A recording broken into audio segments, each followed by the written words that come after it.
In the online gaming community, the phrase DLC has become a very controversial term to the point where even mentioning it will cause a huge reaction. But one thing that has caused even more controversy than DLC is a specific form of it known as disc lock content.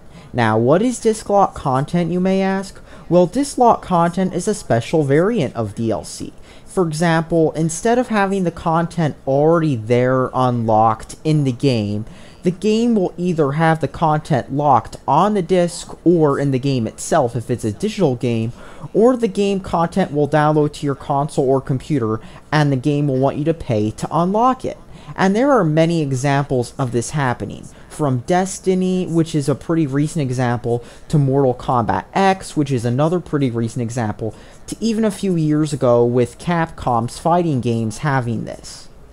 Other examples of disc lock content that have come up in recent years are Burnout Paradise with its car packs that downloaded to your system in content updates, and Bioshock 2, which had disc lock content in the game, but you had to pay to unlock it as well.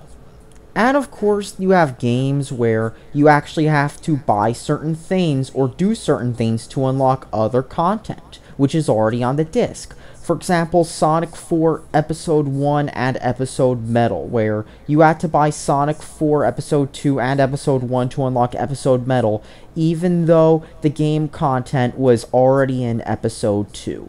And of course, another good example of this is the whole GameCube Game Boy link that many GameCube games did, and to a lesser extent, the whole PS2, PSP link that some PSP games did.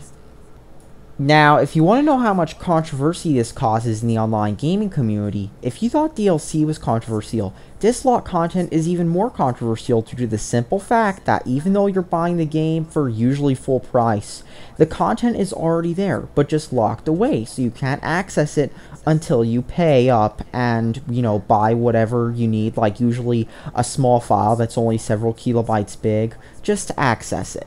That's ridiculous. But yet, here's the thing, many publishers still get away with it, and it's pretty controversial too.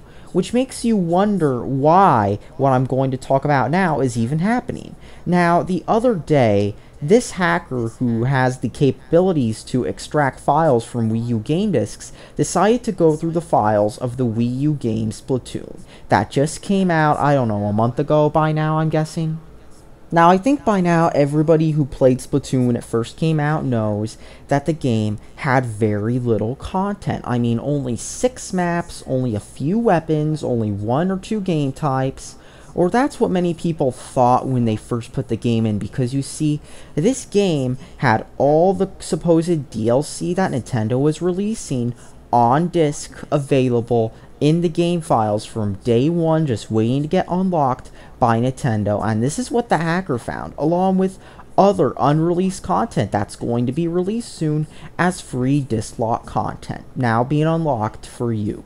Now, what makes this unusual is the fact that this is not a paid disc lock content. This is free disc lock content, which makes you wonder why Nintendo is withholding this from the buyer day one. I mean, it's a stupid decision. Imagine if Doom did the same thing. Imagine if Call of Duty or Halo or Battlefield or any other big game did the same thing, because it shows that Nintendo is, this is my theory, it's like they want to try to artificially extend the game's lifespan. Or maybe they just don't know what they're doing. But here's the thing. This just makes no sense. I mean, who thought it was a good idea to put all this disc lock content in the game, but had to be unlocked by Nintendo on a certain date for free? I mean, that makes no sense no matter how you put it. It just doesn't whatsoever.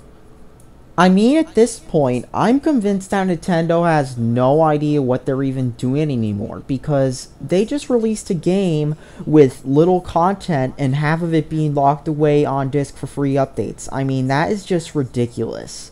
No other sane gaming company is going to do that. I mean, if somebody found out EA or Activision or Ubisoft did that, you'd have threads that, reach tons of pages on image boards and message boards. But this is Splatoon and a Nintendo game, and so it's actually kind of low-key from what I've noticed. I mean, many gaming sites haven't picked up on this. I mean, some have, but many aren't.